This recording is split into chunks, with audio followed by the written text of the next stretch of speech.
Here today for a momentous accomplishment. My name is Sarah Liu. I'm Director of Public and Government Affairs for the GBI. Thank you for joining us here today. We will be taking questions at the end of the news conference, but we do ask respectfully that you do not address questions directly to family members of the victim, Sandra Robinson. Thank you.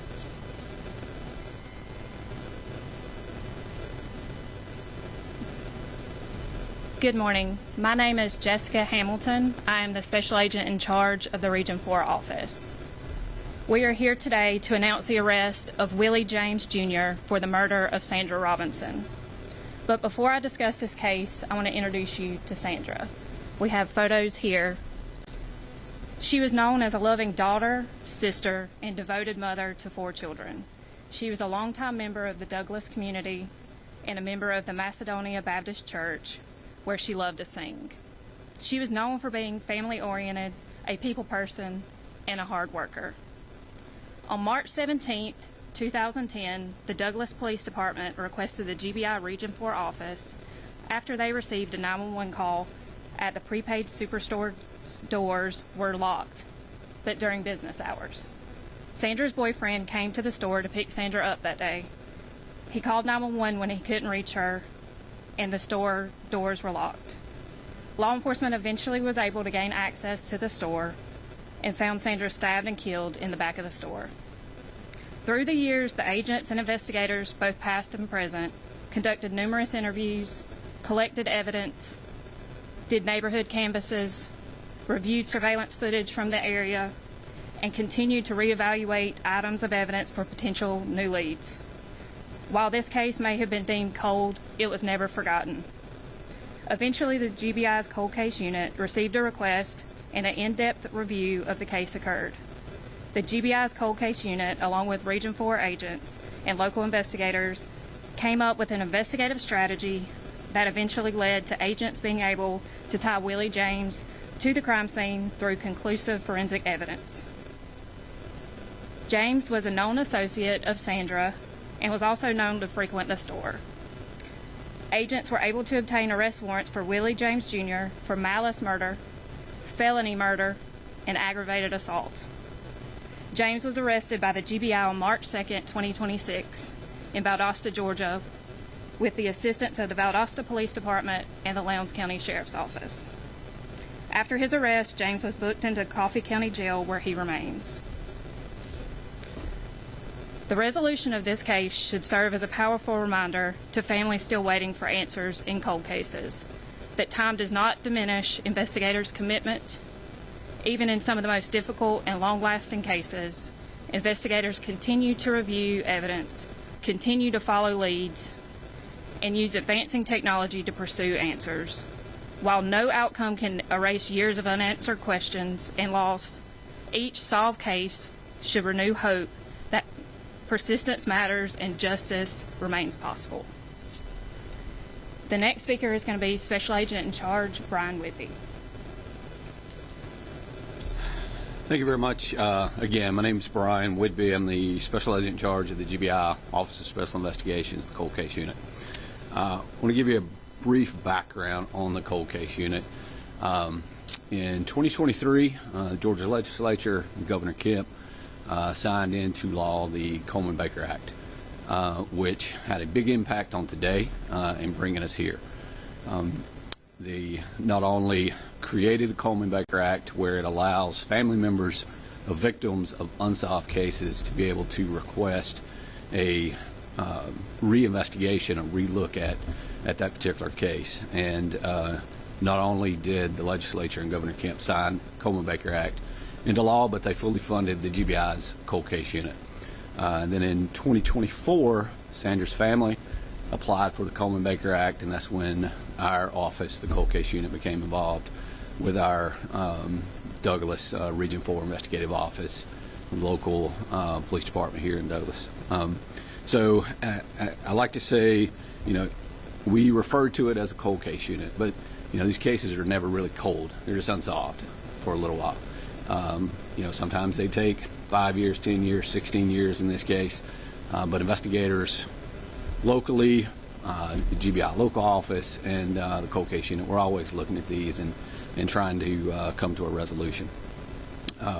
So I want to thank Douglas Police Department, Coffee County Sheriff's Office, the local GBI office here in Douglas for partnering with our office, the cold case unit, to bring a resolution.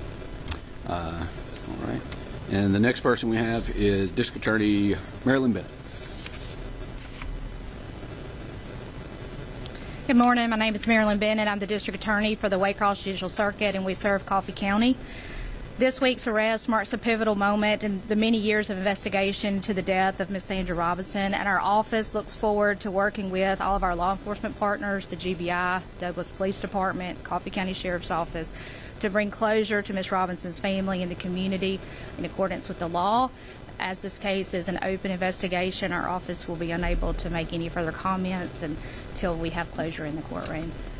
Next, we will hear from Mr. Trey Robinson, the son of Ms. Sandra Robinson. First, I want to thank everyone for being here. I want to give a thanks to my family as well as my friends, just for coming to support my family during this time. Whenever my mom passed away, it was life-changing for me, not only for me, but for my entire family. I was very close with my mom. We had a sister and brother relationship. So my mom's death is what led me into pursuing a career in law enforcement. I became a certified police officer back in 2016. And it has always been my goal to fight for justice for my mom and for my entire family, because my mom did not deserve what happened to her.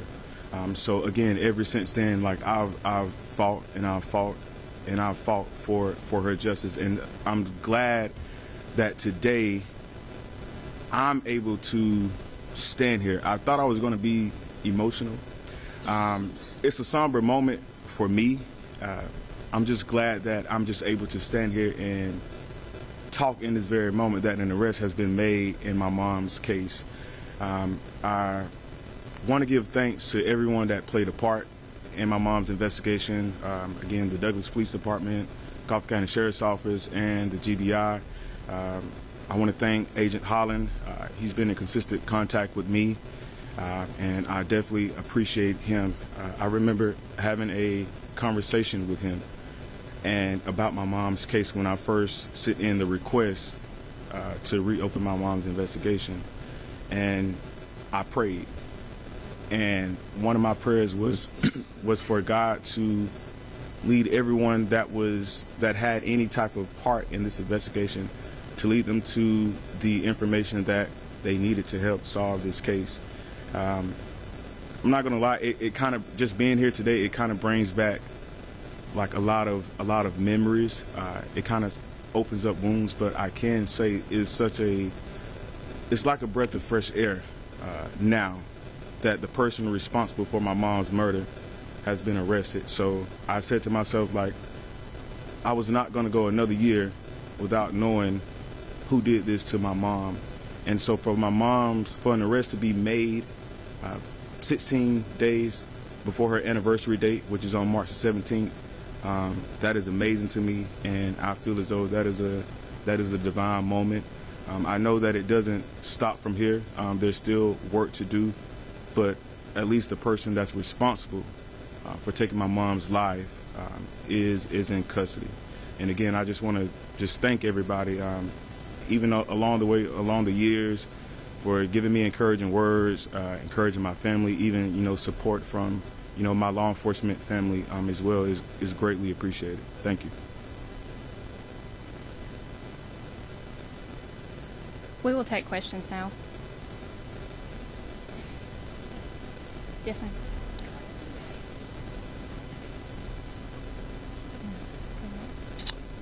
So aggravated assault, it's when you assault someone with a deadly weapon, and based on the evidence that we had at the crime scene and what we knew in the investigative file, that was one of the appropriate charges. Yes, sir.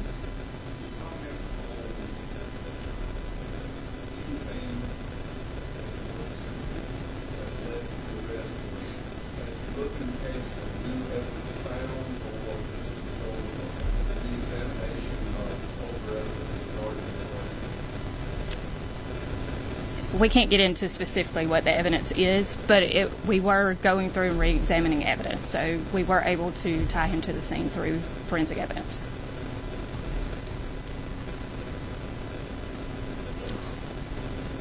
All right. Thank you.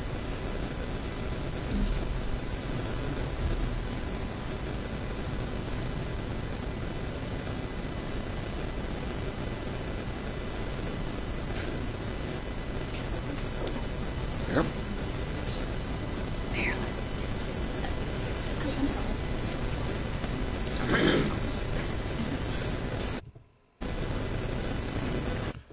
Well, you just heard from GBI officials as well as the Coffee County Sheriff and Douglas County Police, as well as a family member of Sandra Robinson, a woman who was found killed in a cell phone store back in 2010.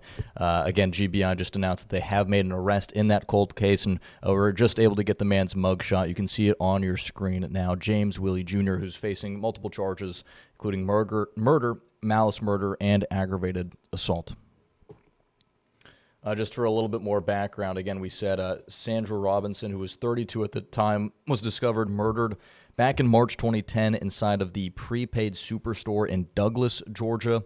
Investigators say she died from multiple sharp force wounds, and authorities believe that murder happened that night during business hours. Again, you could hear one of her four children, speaking during that press conference, talking about how that murder inspired his law enforcement career, and he feels fortunate to have some semblance or at least some motion toward closure.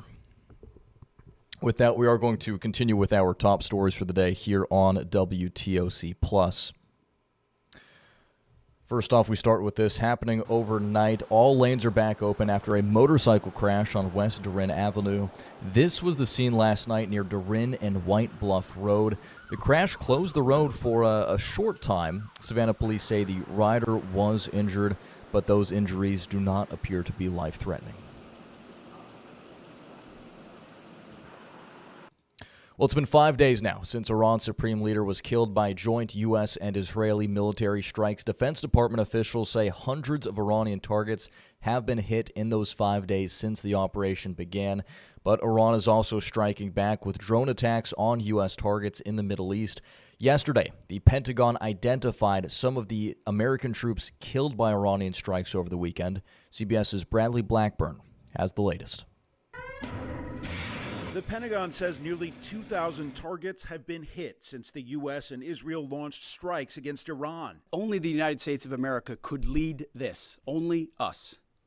But when you add the Israeli Defense Forces, a devastatingly capable force, the combination is sheer destruction for our radical Islamist Iranian adversaries.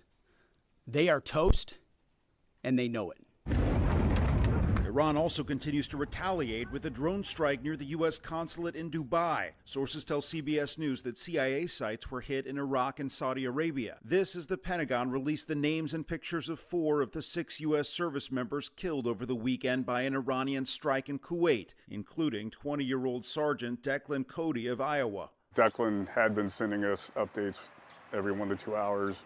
Like, hey, everything's still good. His family says his final phone call with his brother came hours before they were told he was killed. I still don't fully think it's real.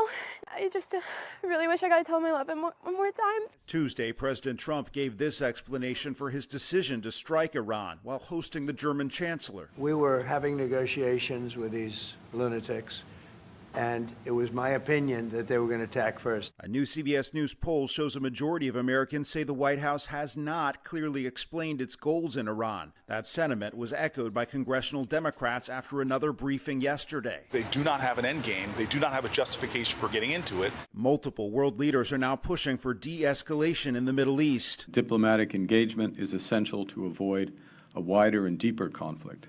As fighting between Israel and Hezbollah fighters in Lebanon also intensifies. Bradley Blackburn, CBS News, New York. And the conflict in the Middle East is impacting prices at the pump. We've been hearing from folks in the coastal empire and low country about the increases. Gas prices went up rapidly overnight, and the sudden jump has some folks concerned. Some people told us they're traveling from out of state and the prices specifically in South Carolina are equal to what they pay up north. Others say they can't afford a full tank of gas after being able to fill up once every couple days. Normally we're able to fill up our tank because we DoorDash around here. So we fill up and we go and do all of our DoorDashing during the day, and then we got a little over half a tank, but past few days it's been really bad. Gas Buddy says to expect prices to go up between 15 and 30 cents more over the next few weeks, but they say that prices should ultimately mellow out after that. And with that, we're going to wrap up this morning's show on the news on WTOC Plus. We appreciate you making us part of your morning. We'll be back in 45 minutes for a look at your forecast as well as a fresh round of stories at the top of the hour. In the meantime, you can always check our website for the latest updates at WTOC.com. I'd like to thank you all for watching, and here's Local News Live.